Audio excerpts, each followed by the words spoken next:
Friends, welcome to Sangavi சமையல். இன்றைக்கி today's Wednesday வந்து பார்த்திங்கன்னா, காலையில் தேங்காய் சட்னி, அதுக்கப்புறம் தோசை தான் பண்ணியிருந்தேன்.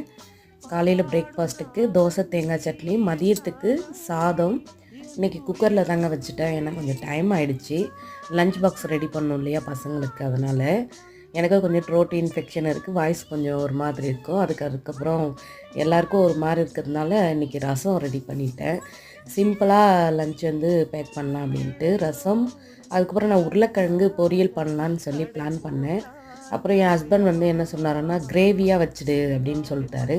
அதனால் உருளைக்கிழங்கு ஒரு கிரேவி மாதிரி ரெடி பண்ணிவிட்டேன். அதுக்கப்புறம் பசங்களுக்கு ஒரு முட்டை வந்து பாயில் பண்ணி கொடுக்கலாம் அப்படின்ட்டு. வெறும் ரசம் இதையும் எடுத்துகிட்டு போனாங்கன்னா நல்லா இருக்காது, அதனால் முட்டை கொடுத்துடலாம் அப்படின்ட்டு ஒரு முட்டை வந்து பாயில் பண்ணி பசங்களுக்கு லஞ்ச் பாக்ஸுக்கு பிளான் பண்ணி கொடுத்துட்டேன். ஆளுக்கு ஒரு முட்டைன்னு 4 முட்டை வச்சுருக்கேன். இன்றைக்கி லஞ்ச் பண்ணி இவ்வளோ தான். Bye friends.